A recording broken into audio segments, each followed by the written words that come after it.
सोमनाथ गुजरात के सौराष्ट्र में स्थित सोमनाथ मंदिर का 12 ज्योतिर्लिंगों में काफी महत्व है। इस मंदिर को अतीत में 6 बार नष्ट करने का प्रयास किया गया, लेकिन इसका अस्तित्व आज भी है। माना जाता है कि इस मंदिर का निर्माण दक्ष प्रजापति के श्राप से मुक्त होने के बाद स्वयं चंद्रदेव ने करवाया था। इस मंदिर का उल्लेख ऋग्वेद में भी मिलता है। महाकालेश्वर मध्य प्रदेश के उज्जैन स्थित महाकालेश्वर मंदिर का महत्व दूसरे सभी ज्योतिर्लिंगों से अधिक है। माना जाता है कि यह ज्योतिर्लिंग स्वयंभू है और इसकी सभी शक्तियों का स्रोत वह स्वयं है, जबकि बाकी सभी ज्योतिर्लिंग मंत्र शक्ति के आधार पर स्थापित किए गए हैं। बैद्यनाथ ज्योतिर्लिंग झारखंड के देवघर में स्थित है।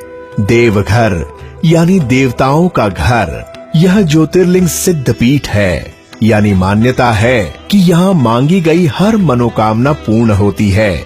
यहीं पर शिव के अनन्य भक्त रावण ने उनकी आराधना की थी और उन्हें खुश करने के लिए अपने 9 सिरों की आहुति दी थी।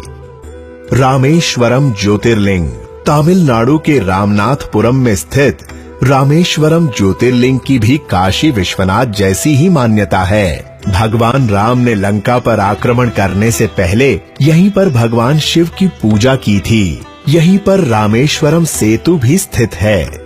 त्र्यंबकेश्वर महाराष्ट्र के नासिक प्रांत में स्थित है। त्र्यंबकेश्वर ज्योतिर्लिंग इसी के निकट स्थित ब्रह्मगिरी नामक पर्वत से गोदावरी नदी का उद्गम होता है। यह इकलौता ज्योतिर्लिंग है जहाँ त्रिदेव यानी ब्रह्मा, विष्णु और साक्षात शिव वास करते हैं। अन्य सभी ज्योतिर्लिंगों में सिर्फ शिव का वास माना जाता है। केदारनाथ उत्तराखंड के रुद्रप्रयाग जिले में स्थित केदारनाथ मंदिर न सिर्फ 12 ज्योतिर्लिंगों में सम्मिलित है, बल्कि 4 धाम और 5 केदार में से भी एक है। यहाँ की प्रतिकूल जलवायु के कारण इसे अप्रैल से नवंबर माह में ही दर्शन के लिए खोला जाता है। ओमकारेश्वर मध्य प्रदेश में नर्मदा के तट पर शिवपुरी नामक एक टापू पर ओमकारेश्वर ज्योतिर्लिंग स्थित है। कहा जाता है कि इस टापू का आकार ओम की तरह है और स्वयं नर्मदा के कटाव से इसका यह आकार बना है। इसीलिए इस मंदिर का नाम ओमकारेश्वर पड़ा है। इसका मूल नाम मानधाता है। यहाँ ओमकारेश्वर और अमरेश्वर नाम के 2 मंदिर हैं, जिनमें नियमित रूप से पूजा की जाती है।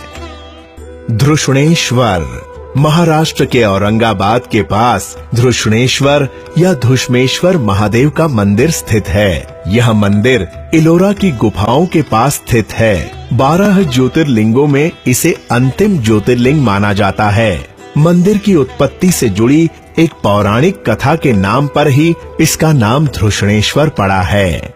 मल्लिकार्जुन आंध्र प्रदेश स्थित मल्लिकार्जुन मंदिर को श्री शैल के नाम से भी जाना जाता है। महाशिवरात्रि इस मंदिर में मनाया जाने वाला सबसे प्रमुख त्योहार है। इस मंदिर में भगवान शिव समेत उनके समस्त परिवार, पार्वती, कार्तिकेय और गणेश का भी वास माना जाता है।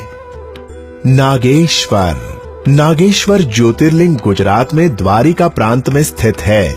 इस ज्योतिर्लिंग की शास्त्रों में बड़ी महिमा बताई गई है। कहा जाता है कि जो भी इस ज्योतिर्लिंग की उत्पत्ति और महात्म्य की कथा सुनेगा वह मोक्ष को प्राप्त होगा।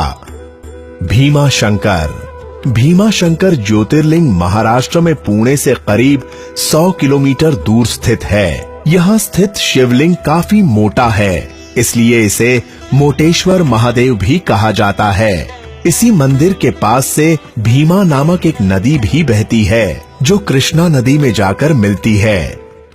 काशी विश्वनाथ काशी यानी वाराणसी को भगवान शिव की नगरी भी कहा जाता है। इसी शहर में गंगा किनारे स्थित है काशी विश्वनाथ मंदिर।